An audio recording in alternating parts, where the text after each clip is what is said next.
Okay, let us start today's lecture that is related to cross product of vectors. After this lecture, we will come back towards that projection of a vector. Okay, first of all, let us discuss this. So, what is a cross product? Since we know that the right-handed three-dimensional system, what we do there, for example, if we have this right-handed three-dimensional rectangular coordinate system, for example, this is your x-axis, this is your y-axis, positive y-axis, and this is your z-axis. This positive y-axis, this positive z-axis, and this is positive x-axis. This is a three-dimensional rectangular coordinate system. What we do here, यहाँ पे हम क्या करते हैं, for example हमारे पास एक screw है यहाँ पे, ठीक है, वी हैव ए स्क्रू, ठीक। तो हम क्या करते हैं, हम यहाँ पे इस स्क्रू को ऐसे घुमाते हैं विद आवर राइट हैंड, हम ऐसे घुमाते हैं, ऐसे ऐसे। तो हम क्या करते हैं, हम ऐसे करते हैं, यानी कि इसको रोटेट करते हैं from positive X axis towards positive Y axis, but it advances towards positive Z axis. यानी कि जब हम इसको मूव करते हैं फ्रॉम लेफ्ट टू राइट, ये ऊपर की तरफ जा रहा है। तो दैट मीन्स जब हम इसको रोटेट करते हैं from positive X axis to positive, यानी कि ऐसे रोटेट करते हैं, ऐसे। तो लेकिन ये यहाँ नहीं जाता, ये ऊपर जाता है। तो this is that three dimensional rectangular coordinate system. तो similar to this what will happen in this cross product, for example आपके पास कोई वेक्टर है, यहाँ पे ये एक वेक्टर है, ये दूसरा वेक्टर है, ये है आपके पास वेक्टर ए और ये है आपके पास वेक्टर बी, ठीक है। आपने क्या किया है, आपको यहाँ पे फॉर एग्जांपल ये इनके दरमियान एंगल है थीटा, ठीक। तो हम अगर हमें ए क्रॉस बी निकालना हो, that means we will rotate A from here to here. तो वहाँ पे एक एंगल जनरेट होगा, उसको हम कहते हैं थीटा। तो ए क्रॉस बी होता क्या है, ए क्रॉस बी होता है एक ऐसा वेक्टर जो परपेंडिकुलर हो to both this vector, this vector and this vector. और वो कैसे बिहेव करेगा, वो ऐसे होगा डेफिनेटली, ए क्रॉस बी। तो ए क्रॉस बी होता क्या है, A cross B is a vector which is perpendicular to both these vectors, ठीक। और ये जो एंगल है ये हम लेते हैं इन एंटीक्लॉकवाइज सेंस, ठीक है। और यहाँ पे हम एक यूनिट वेक्टर लेते हैं और वो हमेशा लेते हैं हम along this A cross B. तो यहाँ पे हम लेंगे यूनिट वेक्टर एन। तो यहाँ पे जो थीटा होता है, थीटा पे रेस्ट्रिक्शन ये है कि theta is greater or equal to 0 less or equal to pi, ये थीटा पे रेस्ट्रिक्शन है। और ए क्रॉस बी को हम डिफाइन कैसे करते हैं, cross product of two vector it is different from dot product. ये होता है बराबर magnitude of B into sine theta. ये भी रियल नंबर, ये भी रियल नंबर और ये भी रियल नंबर, दैट मीन्स यहाँ तक तो ये रियल नंबर बन गया। लेकिन यहाँ पे होता है यूनिट वेक्टर एन, जिससे ये सारा बनता है क्या, ये सारा वेक्टर बनता है। तो that means this is a vector, ये एक वेक्टर है ऑन द राइट। तो दैट मीन्स ये रियल नंबर, ये रियल नंबर, ये product of three real numbers is a real number. लेकिन वहाँ से यूनिट वेक्टर आ गया, हमें इस रियल नंबर से इसको मल्टीपल करना है, तो ये वेक्टर ही है। तो वेक्टर, ये जो वेक्टर ऑन द राइट है ये रिप्रेजेंट करता है ए क्रॉस बी को, ठीक है। और ये जो यूनिट वेक्टर है ये होता है along this A cross B, the vector which is perpendicular to both this and this, ठीक है। तो यहाँ पे एक और बात कहनी थी कि जब हम right hand thumb rule apply करते हैं तो हम इस तरह इसको रोटेट करते हैं। दैट मीन्स डायरेक्शन जो हमारी मूवमेंट की होती है, यानी कि जब हम स्क्रू को ड्राइव करते हैं तो ऐसे चलते हैं, यानी कि इसको हम पुश करते हैं फ्रॉम दिस टू दिस, ऐसे। तो ये जो फिंगर्स हैं, फिंगर्स रिप्रेजेंट करती हैं डायरेक्शन ऑफ आवर फोर्स।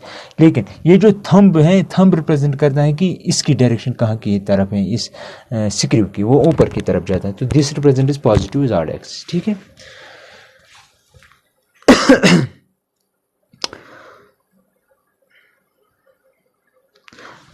अब नोट एक है, नोट ऐसे है कि if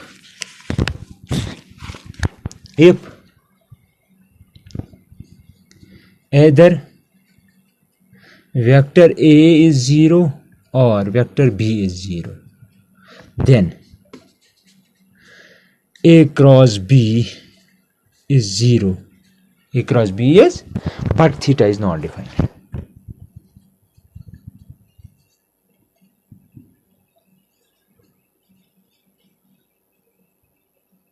Theta is not defined.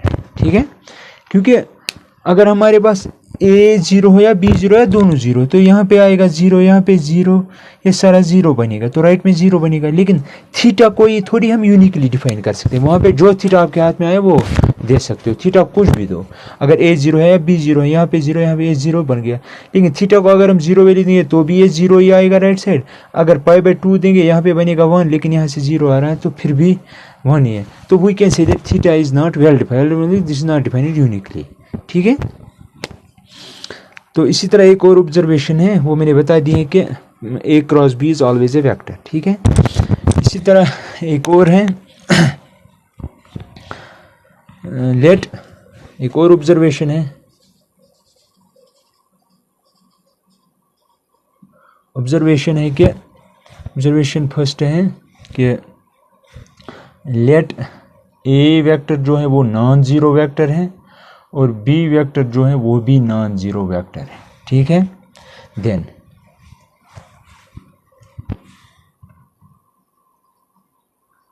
A cross B is 0। ठीक है, A क्रॉस B 0, लेकिन कब?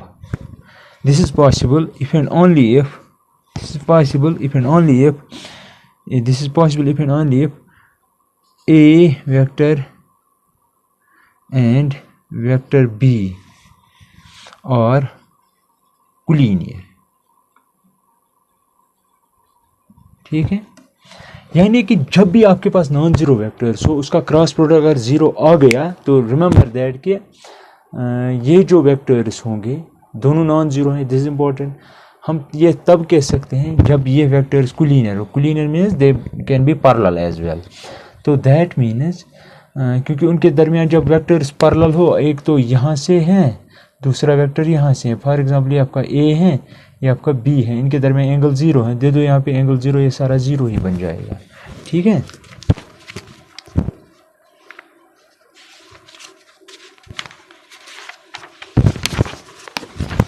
one more observation is there। ठीक है, तो in specifically you can write, specifically we can write, अगर A non zero B non zero, लेकिन B की जगह भी हम A ही लेंगे, तो A क्रॉस A B क्या आएगा फिर? क्योंकि मैंने थोड़ी ही कहा कि A B के बराबर नहीं हो सकता, मैंने ऐसा नहीं कहा, मैंने कहा दोनों नॉन जीरो होनी चाहिए। तो ये भी पॉसिबल है कि दोनों बराबर हो सकते हैं। हम वेक्टर A क्रॉस A अगर B की जगह भी A लेंगे और 0 के बराबर हो, A क्रॉस A 0 के बराबर हो, क्या ये पॉसिबल है? बोलिए। This is possible because A is parallel to A, because A is parallel to A is parallel to A। This is possible, why this is possible? क्योंकि A को A के साथ क्या एंगल बनाएगा? 0। जब 0 होगा यहाँ पे सब्स्टिट्यूट करो तो दैट मीन्स ये A क्रॉस A, जब यहाँ पे भी A लेंगे, यहाँ पे भी A लेंगे, यहाँ पे A, यहाँ पे A, लेकिन A और A के दरमियान क्या एंगल लगा? 0, तो यहाँ पे सारा 0 बन जाएगा। दिस इज द रीजन कि A cross A is 0 vector. ठीक है, एंड ऐसा भी लिख सकते हो A क्रॉस माइनस A, ये भी 0 होगा, लेकिन इस केस में थीटा 0 होगा और इस केस में मेरे हिसाब से थीटा होगा पाई, क्योंकि इस केस में वेक्टर्स ऐसे हो सकते हैं। अगर ये वेक्टर A है तो ये हैं लेंथ बराबर है, लेकिन सिर्फ डायरेक्शन अपोजिट है। यहाँ पे पैरेलल है, ये A है, ये भी A है। ठीक है, तो उनके दरमियान एंगल 0 है। ठीक, तो एक रस इज ऑलवेज 0। ठीक है, अब मसला है कि अगर थीटा π/2 हो, नंबर 2, इफ थीटा इज π/, क्या हम π/2 ले सकते हैं? यस, क्योंकि थीटा 0 और पाई के दरमियान होना चाहिए। तो अगर थीटा π/2 है, करो सब्स्टिट्यूट यहाँ पे, तो for two non zero vectors A and B you can write modulus of A modulus of B into 1 into n, क्योंकि sine π/2 is always going to be 1। ठीक है, अच्छा, फोर्थ है, अगर मैं आपसे ये कहूँ कि आई क्रॉस आई किसके बराबर होगा, this is similar to this, ये भी आई, तो वो 0 के बराबर होगा। अगर मैं आपसे ये कहूँ आई क्रॉस जे क्या होता है, ठीक है, आई क्रॉस जे क्या होगा, ठीक। तो क्योंकि ये वेक्टर जो है आपको थोड़ी बहुत ज्योमेट्रिकली भी सोचना पड़ेगा यहाँ पे, क्योंकि यहाँ से आई होगा, ये y एक्सिस है, ये x एक्सिस है, ये z axis. I unit vector होता है along x axis, j unit vector होता है अलॉन्ग y एक्सिस, और k यूनिट वेक्टर होता है अलॉन्ग z एक्सिस। तो I cross j means modulus of I, modulus of j by definition, into I और j के दरमियान क्या एंगल है, π/2 इंटू n, ठीक है। तो दैट इज इक्वल टू, शाबाश, आई क्रॉस जे किसके बराबर होगा, that is equal to n unit vector. लेकिन हमें पता है आई क्रॉस जे हमेशा वेक्टर होता है, वो वेक्टर, या जिस तरह मैंने यहाँ पे कहा ए क्रॉस बी होता है वेक्टर जो इसको भी परपेंडिकुलर होगा, इसको भी, that mean A cross B ऐसा वेक्टर है जो ए को भी परपेंडिकुलर होगा, बी को भी परपेंडिकुलर। तो आई क्रॉस जे ऐसा वेक्टर होगा जो इसको भी परपेंडिकुलर होगा, इसको भी परपेंडिकुलर होगा। लेकिन हमें इस केस में निकला एन यूनिट वेक्टर है। लेकिन ऐसा कौन सा वेक्टर है जिसको आई क्रॉस जे परपेंडिकुलर हो, कौन सा वेक्टर है ऐसा, होगा तो यूनिट वेक्टर। लेकिन कहाँ से होगा, वो ऐसा वेक्टर होगा जो परपेंडिकुलर होगा आई को और जे को, वो होगा ये के वाला जो अलॉन्ग साइड एक्सिस हो। तो दैट मीन इसके बदले हम के लिख सकते हैं, ठीक है, क्योंकि हम एंटी क्लॉकवाइज रोटेट हो रहे हैं, ऐसे ऐसे ऐसे ये π/2 आ रहा है, ऐसे है ना, आई क्रॉस जे। अगर आप ऐसे भी बनाना चाहो, फॉर एग्जांपल यहाँ पे आई है, यहाँ पे जे है, यहाँ पे के है। अगर आई क्रॉस जे एंटी क्लॉकवाइज है तो के आएगा। अगर आपने जे क्रॉस आई लिया, यहाँ पे देखिए जे क्रॉस आई अगर लेंगे, that is again a unit vector, that is again a unit vector. लेकिन इस वक्त जो हम ले रहे हैं जे क्रॉस आई, तो क्लॉकवाइज ले रहे हैं एंगल, तो नेगेटिव लेंगे, तो यहाँ पे साइन -π/2 आएगा, क्योंकि साइन ऑड फंक्शन है, वो माइनस बाहर देगी, तो वहाँ से आएगा माइनस टाइम्स एन, जिस तरह यहाँ पे आया माइनस टाइम्स एन। लेकिन वो एन क्या होगा, वो होगा डेफिनेटली के, वो आप खुद सोच सकते हो। आप सिमिलरली आप अदर कर सकते हो, ठीक है। Please write down all this.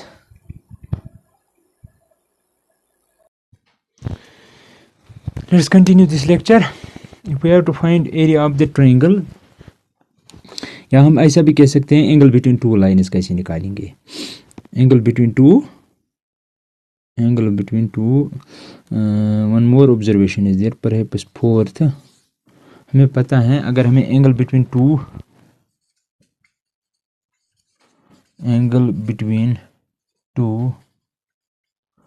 Non zero vectors तो कैसे निकालेंगे। हमें पता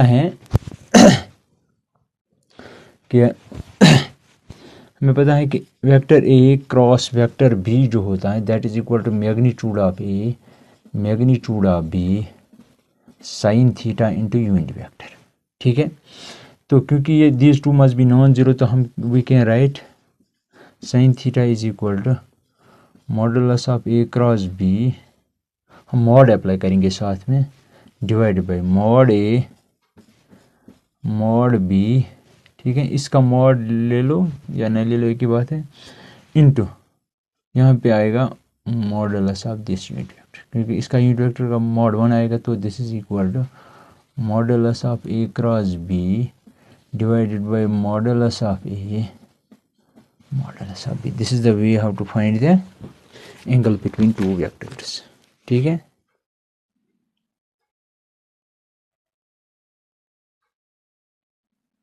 ठीक, इसी तरह one more observation is there, fifth, कि हमें पता है अगर ए और बी नॉन जीरो वेक्टर्स हैं तो हम लिख सकते हैं ऐसे, हमें ये भी पता है, इनटू एन, ठीक है। अगर ज्योमेट्रिकली देखेंगे, this is your A, this is your B, तो एंगल हम यहाँ से लेंगे और ये रिप्रेजेंट करेगा ए क्रॉस बी, ठीक है, और यूनिट वेक्टर यहाँ से होगा। लेकिन अगर हम वापस आएंगे ऐसे तो ये थीटा थीटा ही रहेगा लेकिन नेगेटिव टाइम्स थीटा, ठीक है। और क्योंकि ए क्रॉस बी एन की डायरेक्शन इस साइड में थी, ठीक है, लेकिन इस वक्त एन की डायरेक्शन ये होगी, ठीक है, ठीक। तो यहाँ पे ये लिखने की ज़रूरत नहीं है। तो हम कह सकते हैं कि यहाँ पे जो यूनिट वेक्टर होगा वो इस तरफ पॉजिटिव था लेकिन इस तरफ नेगेटिव होगा, ठीक है। तो अगर आपसे ये कहा जाए कि ए क्रॉस बी जो होगा, सॉरी बी क्रॉस ए किस तरह का होगा, बी क्रॉस ए किसके बराबर होगा, तो बी क्रॉस ए आप लिख सकते हो क्योंकि आप बी से ए की तरफ आ रहे हो, बी से वापस आ रहे हो, that is equal to magnitude of A magnitude of B sine theta into unit. लेकिन यहाँ पे नेगेटिव आएगा क्योंकि ये अपोजिट टू दिस, अगर यहाँ से पॉजिटिव तो यहाँ से नेगेटिव का, तो असल में ये यही है, लेकिन ये किसके बराबर है, ये इसके बराबर है पॉजिटिव टाइम्स। तो which implies we can write B cross A is equal to minus times, इस सब के बदले में लिख सकते हैं ए क्रॉस बी, लेकिन नेगेटिव वहीं पे है, तो दैट मीन्स दिस, तो that means A cross B is equal to negative times B cross A, या रिवर्स ऑफ दैट। इसी तरह अगर आपसे मैं ये कहूँ कि आप एरिया ऑफ ट्रायंगल निकालो, area of triangle if it sides are given in terms of vectors. For example यहाँ पे एक ट्रायंगल है, ठीक है, this is your triangle. For example ये आपका वेक्टर ए है, ये वेक्टर बी है और दिस इज योर थीटा, ठीक है। तो यहाँ पे मैं एक परपेंडिकुलर ड्रा करता हूँ ऐसे, ये अगर ये ए पॉइंट है, बी सी और ये डी है, लेकिन ए से बी तक वेक्टर ए है, ठीक है।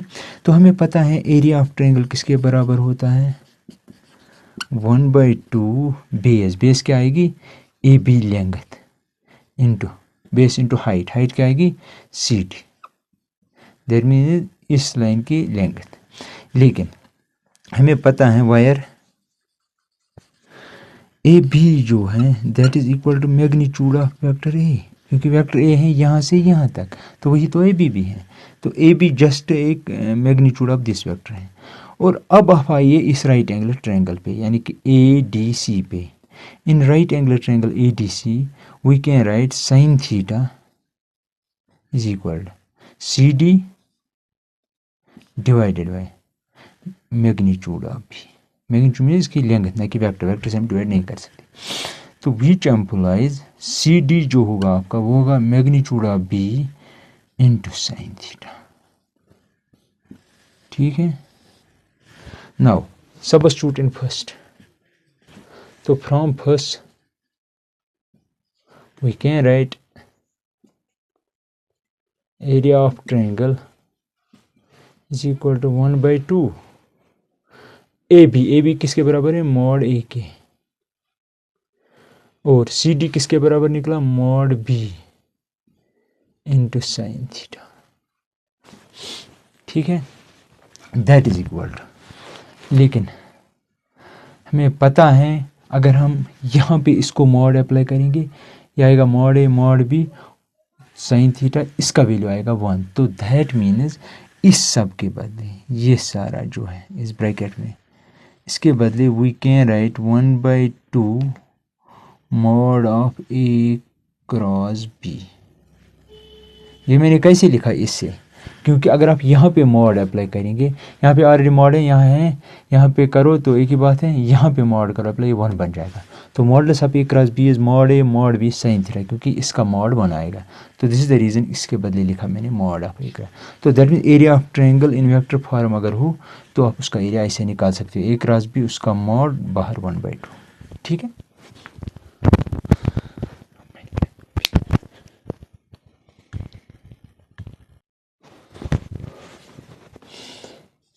Observation number 6, area of parallelogram कैसे निकालेंगे इन वेक्टर फॉर्म अगर अवेलेबल हो।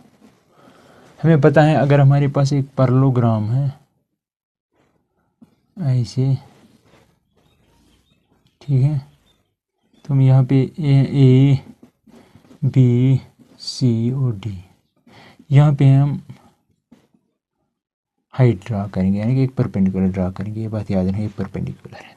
हमें पता है एरिया ऑफ पैरेललोग्राम जो होता है वो होता है बराबर base into height, height means D. Suppose ये ए बी जो है वो वेक्टर बी है, यानी कि यहाँ से लेकर यहाँ तक, और यहाँ से लेकर यहाँ तक ए डी जो है, ए डी आपका वेक्टर ए है, ठीक है। तो इनके दरमियान हम एंगल लेंगे थीटा, ठीक। अब देखिए हमें पता है कि मैग्नीट्यूड ऑफ वेक्टर बी जो होगा वो होगा ए बी, ठीक है। Now apply this is A, this is E and this is your D. Apply this your magnitude of A, ठीक है। असल में है वेक्टर ए, लेकिन इसकी लेंथ क्या आएगी, magnitude of A, that means A D is magnitude of A. तो डी जो डी है तो हम अप्लाई करेंगे साइन थीटा। हमें पता है साइन थीटा जो है that is equal to D E divided by hypotenuse, that means magnitude of A, which implies D E जो आएगा that is magnitude of A sine theta, ठीक है। Now substitute this and this in first, substitute in first, we get what we get, area of parallelogram जो आएगा that is equal to A B किसके बराबर है, mod B, और D किसके बराबर है, मॉड ए इंटू साइन थीटा। इसके बदले आप लिख सकते हो मैग्नीट्यूड ऑफ ए क्रॉस, जिस तरह मैंने इसे पहले भी बताया है। तो अगर आपको वेक्टर्स अवेलेबल हो जो वेक्टर्स पैरेललोग्राम बना रहे हैं, हमें उसका एरिया निकालना हो, तो हम एरिया ऑफ पैरेललोग्राम इस तरह निकाल सकते हैं, modulus of A cross B. This is the way how to find it.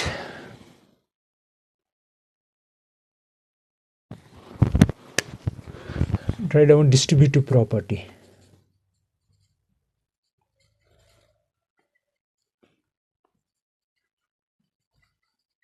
Distributive property कैसे बिहेव करती है। फॉर एग्जांपल आपके पास कोई वेक्टर ए है क्रॉस बी प्लस सी, तीन वेक्टर्स हैं आपके पास, आपने डिस्ट्रीब्यूट किया है दिस ओवर एडिशन, ये क्रॉस प्रोडक्ट ओवर एडिशन। तो आप इस तरह इसको लिख सकते हो ए क्रॉस बी प्लस ए क्रॉस सी, ठीक है। इसी तरह स्केलर के साथ भी ऐसा कर सकते हो। One more property that means lambda times A cross B को आप ऐसे लिख सकते हो vector A cross lambda times vector B, and it can be written like this lambda A cross B, value same ही आएगा, ठीक है।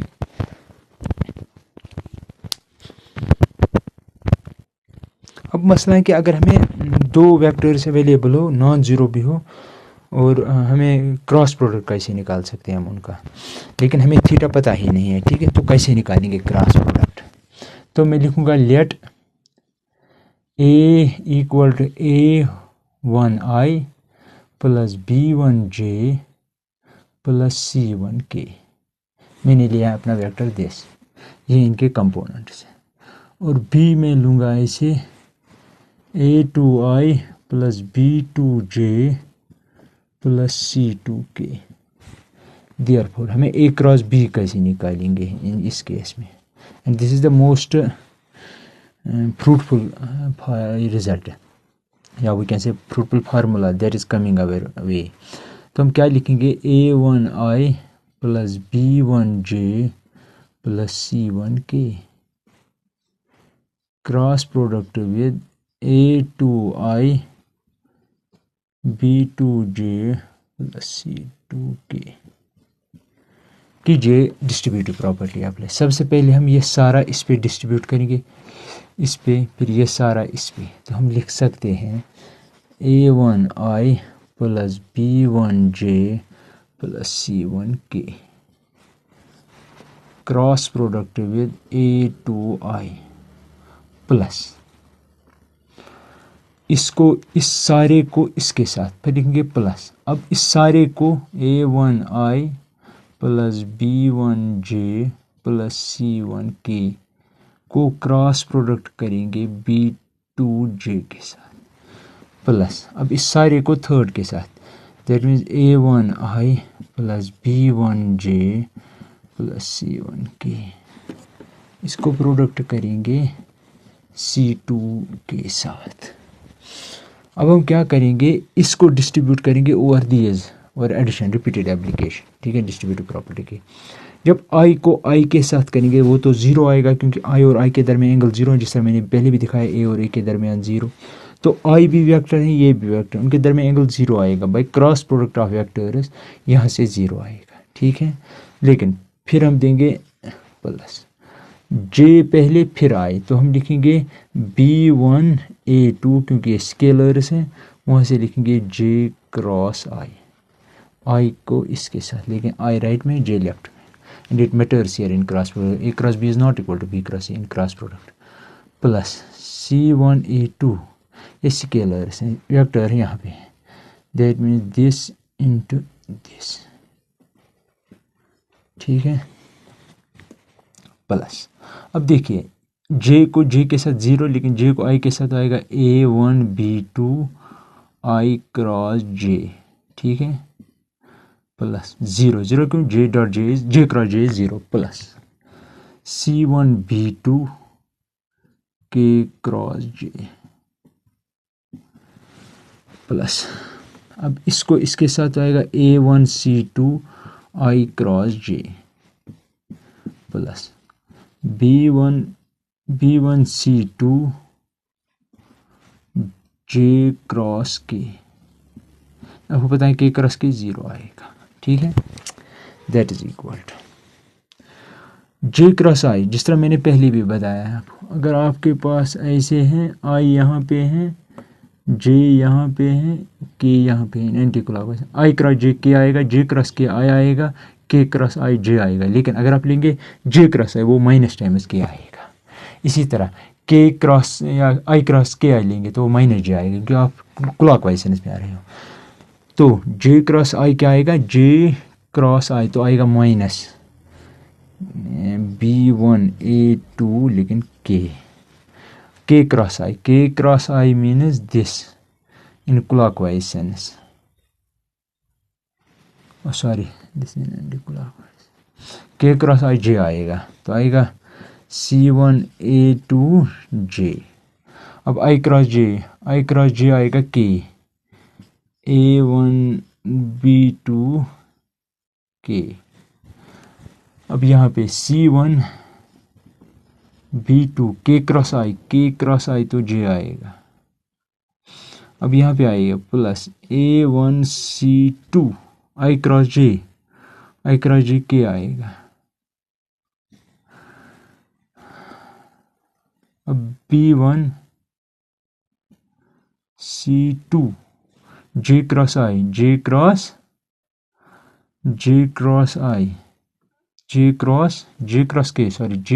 K तो I आएगा, ठीक है।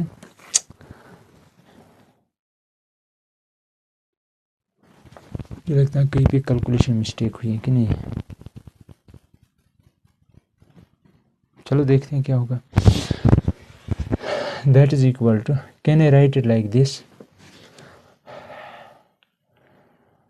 K किस किस में का, सबसे पहले I देखो कॉमन किस किस में है, I टाइम्स उसमें कॉमन है I, और कहाँ है कॉमन I, कहीं पे गड़बड़ हुई है। I क्रॉस J क्रॉस क्या आएगा, क्या यहाँ से I आएगा, that means first second third and fourth, first second third and fourth.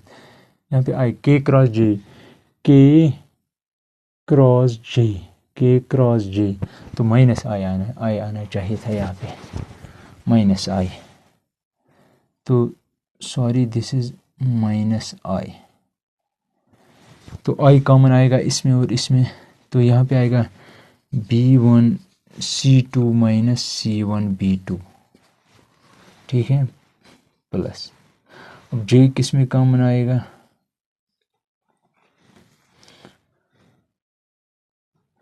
J common आ रहा है C1A2 जे, इसमें आ रहा है कॉमन जे, और कहाँ पे आ रहा है के, 3 जगह नहीं हो सकता है, यहाँ से आएगा आई क्रॉस के से जे आएगा, ठीक। तो नेक्स्ट है आई क्रॉस जे, वहाँ से भी के आएगा, के क्रॉस जे से आई आएगा, आई क्रॉस जे से के आएगा, हो गई। मुझे लगता है कहीं पे हम गलती कर रहे हैं, मुझे लगता है यहाँ पे गड़बड़ हुई है। ये जब इसके साथ करेंगे तो आई क्रॉस के आना चाहिए था, A1C2 तो आई क्रॉस के आना चाहिए था। तो आई क्रॉस के से क्या आएगा, आई क्रॉस के, तो that means clock wise sense, तो माइनस जे आता है यहाँ पे, माइनस जे, यहाँ पे माइनस जे, तो ये माइनस है और यहाँ पे जे है। तो दैट मीन्स यहाँ से और यहाँ से जे कॉमन आएगा, C1A2 माइनस A1C2 प्लस। अब के किस किस में कॉमन आएगा, एक तो यहाँ से, तो दैट मीन माइनस B1A2, और कहाँ से आएगा के कॉमन, यहाँ से A1B2, ठीक। तो इसको मैं ऐसे भी लिख सकता हूँ, I times B1C2 minus C1B2, minus common करेंगे जे टाइम्स, तो माइनस जब कॉमन करेंगे ये माइनस बनेगा, ये प्लस बनेगा, तो आएगा A1C2 माइनस C1A2, क्योंकि माइनस मैंने कॉमन किया, plus K times A1B2 minus B1A2। Can I write it like this, I J K determinant, यहाँ पे A1 B1 C1, A2 B2 C2। देखिए आप जब डिटरमिनेंट को इवाल्युएट करेंगे तो पहले लिखते हैं आई टाइम्स, यहाँ से यहाँ ख़त्म B1C2 माइनस C1B2, फिर आता है माइनस टाइम में जे, तो माइनस टाइम में जे, ये ख़त्म A1C2 minus C1A2 plus K times, यहाँ से ख़त्म प्लस के, यहाँ और यहाँ से ख़त्म, तो इसको इसके साथ A1B2 माइनस A2B1। तो आज के बाद याद रखना, अगर आपके पास दो वेक्टर्स उनको क्रॉस प्रोडक्ट निकालना है तो सीधे लिखो ऊपर आई जे के, फिर लिखो इनके कोएफिशिएंट पहले वेक्टर के दूसरे वेक्टर के। यह नहीं चलेगा, अगर ए क्रॉस बी है तो पहले ए के कोएफिशिएंट लिखने पड़ेंगे फिर बी के कोएफिशिएंट, अगर बी क्रॉस ए है तो पहले बी के कोएफिशिएंट लिखो यहाँ पे, फिर सी ए के कोएफिशिएंट, जो पहला होगा उसके कोएफिशिएंट यहाँ पे। ओके।